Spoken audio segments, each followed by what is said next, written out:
Hey everyone, Tristan back with another video. In this video I'm reviewing these headphones. These are the Abyss Diana headphones. They are made in America, planar dynamic headphones. They retail for about $3,000, well $29.95, and they have a really good build quality and design, as you can see here. So first I'll talk about the design and the build quality, and then we'll go into the sound. Abyss was started by JPS Labs, which was before they started making headphones. They were a sort of high-end headphone cable manufacturer. Then they decided to go into the headphone business, and their first headphone was the AB1266 headphone, which is the headphone that's kind of got a big structure over it and goes over your head. Big adjustable structure. You've probably seen that headphone on. That's been heralded as one of the best sounding headphones on the market. They really tried to sort of replicate that sort of sound signature in these headphones, but in a much smaller package, as you can see here. A much more smaller package, almost even like a portable headphone in a way. And I think they have succeeded to some extent with that. And we'll go into the sound signature later in this video. As you can see here though, it's got a really nice fit and finish. This is adjustable here in terms of the headband, so you can move it up and down. This is all metal here, it's not plastic. The ear pads are like a lamb leather. The underside of the headband is Alcantara. And as you can see, on the outside of the ear cup is a Fibonacci sort of pattern. And inside here you can kind of see the ear cups.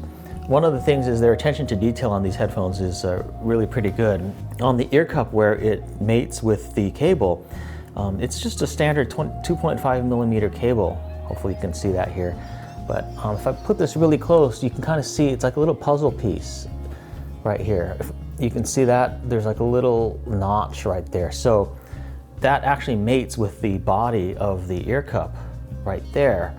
So while you could probably use any, headphone cable that has a 2.5 millimeter jack on the ear cup, these cables that come with the headphone only really go in one way. So you kind of put it in and it's like a puzzle piece. It only fits in one way, and then you kind of turn it just so that it fits in perfectly.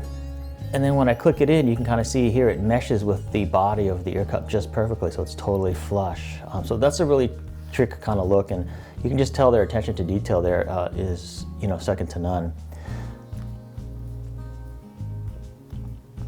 Now these headphones use a 63 millimeter planar magnetic driver, so it doesn't look like it. They look smaller than that, but it does have a fairly big planar magnetic driver that goes all the way up inside the ear cup there. And I believe the cable is a silver cable, but I'm not 100% sure. Just from looking at this part of it, it does look like silver. And then you can also get the cable terminated in different terminations, whether you want a 4.4 millimeter balanced, or this one is the 3.5 millimeter jack, and then it comes with 3.5 millimeter to 6.3 millimeter adapter here.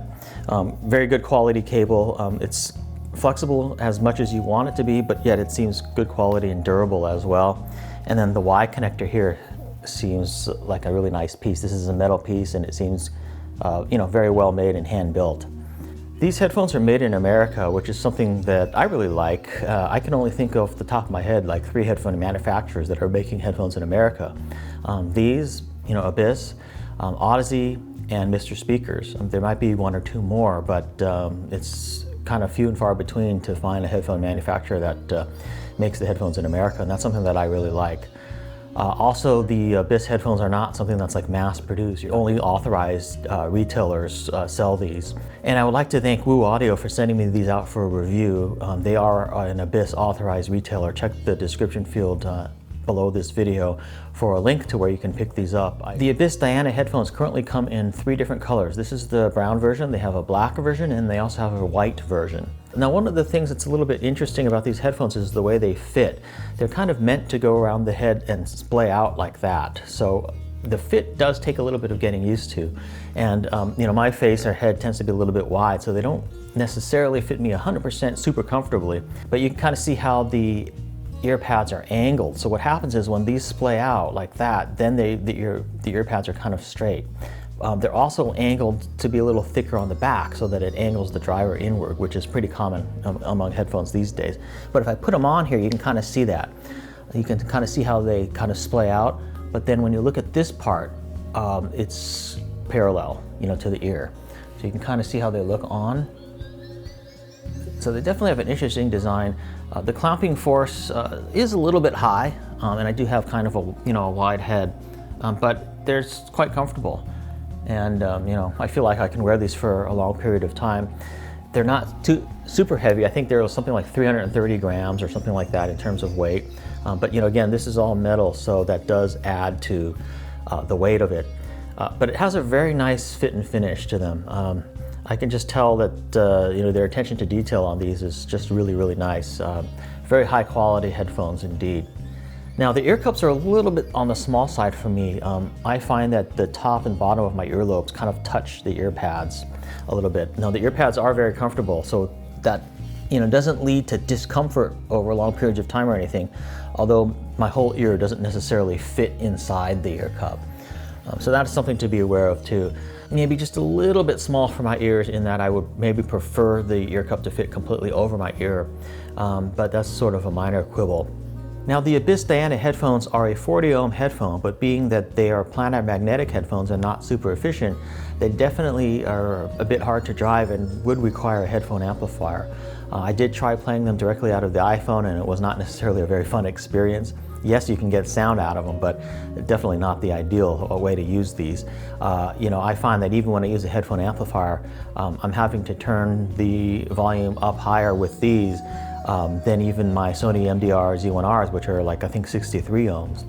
But those are closed back, whereas these are open back. So definitely you will need a headphone amplifier with these if you want to drive them properly. So now let's talk about how the Diana headphones sound. They are planar magnetic headphones, and as mentioned, they have a 63 millimeter driver, so a nice good size to the driver. And I think they sound really good and definitely very accurate. They don't really have as warm of a sound signature as some of the Odyssey headphones, like the Odyssey LCD3s. Which are also planar magnetic. These actually have more of a treble response, but I wouldn't say that their treble response is brittle or anything like that, like I found with the Focal Utopias. I prefer the sound of the Abyss Dianas over the Focal Utopias. I just think that overall, across the entire sound spectrum, they just sound a little bit more there and right on. So like with the highs are very accurate, but yet at the same time they have a bit more of a presence than they do with the Utopias. The Utopias highs to me just sounded kind of brittle. They were there, but just kind of brittle, whereas these have more of a character to the highs, or more of a presence in a way. Now these aren't like mid-rangey headphones, so they aren't as warm as I necessarily prefer in terms of the sound signature that I generally prefer with headphones, but the mids are definitely there. Male vocals don't sound thin or anything like that with these. They don't sound harsh or overly breathy or anything like that. So the mids are definitely nice on these. They're just not as pronounced as something like maybe the AudioQuest Nighthawks. The bass on these actually slams really well, has very good low energy in terms of the bass, and no complaints there at all. And I didn't expect these to be like bass lean or anything like that, because most planar magnetic headphones really can bring out the bass really nicely. So no complaints there. These are open headphones, so you're not going to get much isolation with these, and if I'm playing music and someone else is in the room, they can definitely hear like what song I'm playing and everything like that, but they're not as open as something like the Focal Utopias in that respect. So if you're looking for an open back planar magnetic headphone, you should definitely consider the Abyss Diana headphones. Again, I like them better than the Focal Utopias, and they're also less expensive than the Utopias. Although these are not cheap headphones, they are $3,000 headphones. But again, these are largely, if not totally handmade in the USA, and they have a really good fit and finish. And the Abyss Dianas seem to have a really sort of accurate sound signature. Nothing really jumps out at you in terms of them being overly cold or overly warm, overly fast or overly slow. They just seem very reference quality to me. The soundstage is plenty wide with these, I have found. Not necessarily as wide as something like the HD800Ss, but definitely quite wide. I prefer these over the HD800Ss or HD800s, mainly because these have a much better bass response to them. I wouldn't say that these are like bass head headphones, but they have more bass than like the HD800Ss for sure. Certainly more bass than the Focal Utopias as well. My only slight complaint with these is just the way that they fit on my ears. The ear pads kind of touch my earlobes a little bit. I have heard that Abyss may be coming out with larger ear pads for these. like optional larger ear pads, so that'll be a plus for the Abyss Dianas. So yeah, the Abyss Diana headphones here are just really nice headphones that have a really nice sort of reference quality sound signature across the entire frequency spectrum. Now the sound signature on the Abyss Diana tends to be a sort of reference quality sound signature. My preferred sound signature is a little bit of a warmer sound signature. So these, for me, the sound signature is not my preferred sound signature. But you know, if you're considering headphones like the Focal Utopias or the Sennheiser HD800Ss, the Diana headphones are definitely ones that you should consider. They've got a really nice reference quality sound without sounding like overly brittle or without sort of missing out on the bass. So you know, that's quite a feat actually. So this has been my look of the Abyss Diana headphones. I'd like to thank Woo Audio for sending these out for review, and for pricing and availability, check the description field. And for community and discussion and questions, check the comments field. Thanks for watching.